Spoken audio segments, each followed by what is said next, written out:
Hello everyone, my name is Katie Pierce and today we're starting our first day on the horn. Here I have my horn case. Typically you'd set this down on the floor, but I'm doing it on a bench so you can see it. When we open the horn case, you want the latches to come downward. So if you see if I'm undoing this latch, I pop it up and the latch comes downward. That usually means that the horn is on the right side up. So when we open up our case, we see we have the horn itself. And we've got a mouthpiece, and typically we have some rotor oil as well. So what we're really concerned about is the horn and the mouthpiece for now. So when we're handling the horn, we don't want to pick it up by any of these. So I'm gonna hold it up without dropping. We don't want to hold it up by anything that's going to pop out. So see that one of our slides just popped out. We don't want to be able to. Don't want to drop the horn, and therefore we're going to try and pick it up by the lead, not by the lead pipe, but anything that's surrounding the lead pipe. So if you trace your hand around, you'll see that there's some of this thick metal, and that stuff's not really going to move.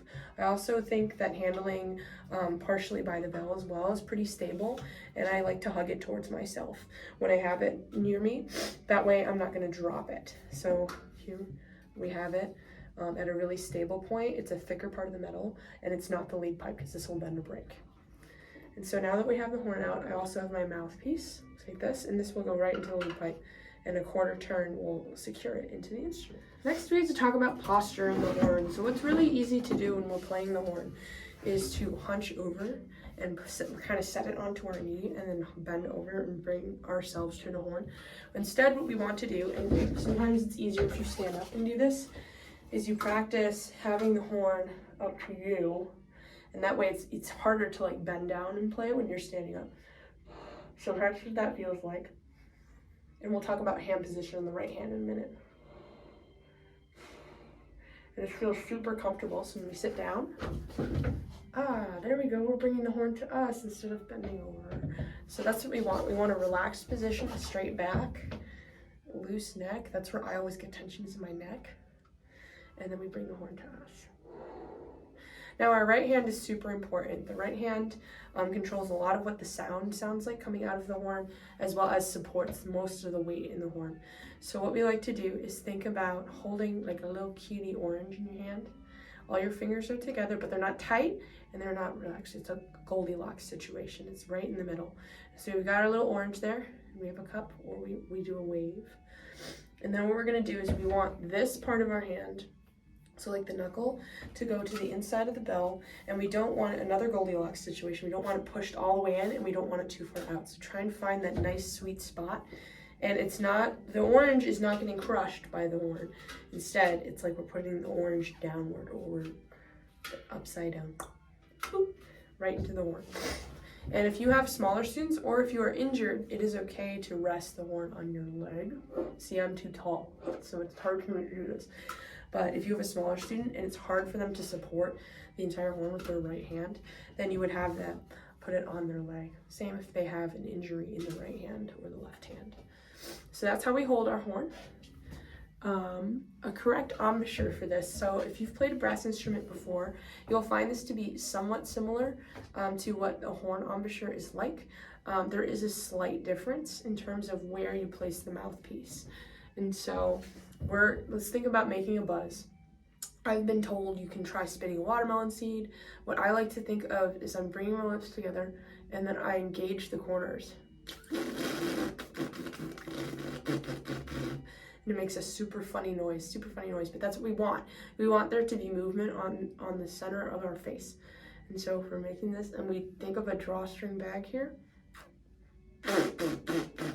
or you're spitting watermelon seed, and you're making a noise, and that's what you want, is a sustained buzzing sound, kind of a weird thing between your lips. And so what I do when I put this on the mouthpiece, it sounds like this.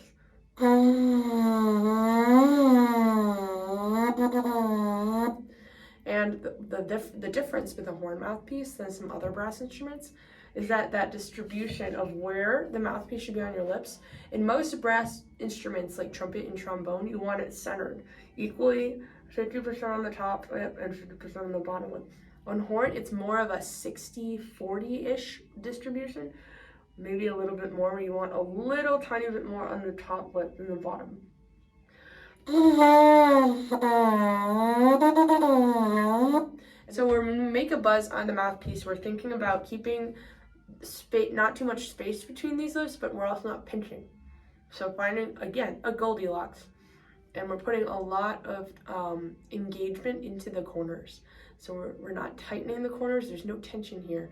There's just an engagement at the very sides of our mouth to allow us to buzz. And as we practice buzzing, we can do higher buzzes to lower buzzes like I just did. You can do sustained buzzes.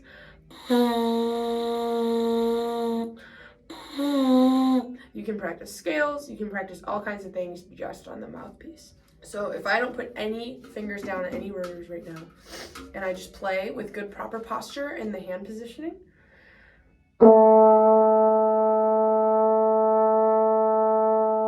that's what a sound sounds like. And you can adjust and your teacher can help you with this when you're adjusting your hand. The sound is too brassy or the sound is too muted, then you'll adjust your hand position. But that's exactly the kind of sound we want to get out with the mouthpiece and our embouchure. All of these things coming together super quickly as I've just gone through them at light speed. Here's that once again. We've got our 60-40 on our mouthpiece, and we've got proper hand position.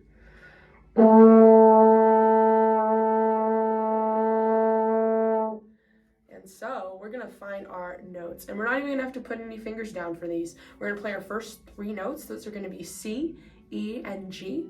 So here's what a C on the horn is gonna sound like for reference pitch. Ooh, so a great way to learn this is to sing it in your head, so you get the note in your head, and then buzz it on your mouthpiece so we find the note. There's the note. We just buzzed it as well. That means we can find it on the horn. Remember, no fingers.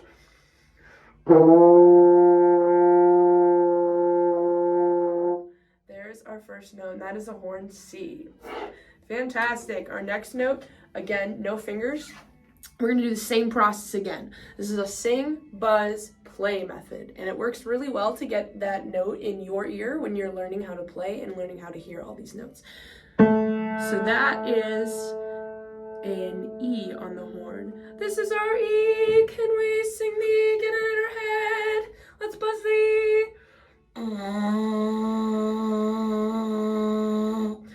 There's the E. Let's play an E.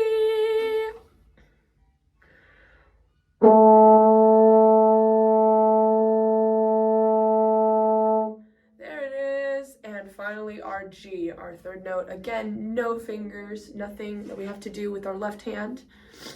There's our E or our G. There's our G. There's our G. Let's buzz the G. There it is. Now let's play the G on the horn again, checking our posture.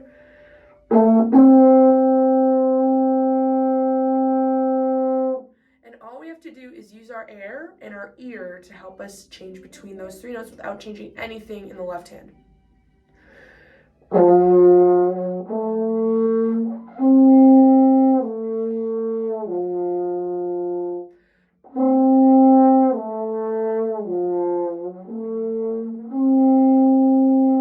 So I'm changing the direction of my air as well as a little bit of what's happening in the mouth, but we really don't want to have to go every time we want to change a note. And you can practice the slurring. We'll get into tonguing at a later time. And those are the first notes on the horn. So I hope you have a really fun time enjoying and playing this instrument. There's so much to explore, and let's go band.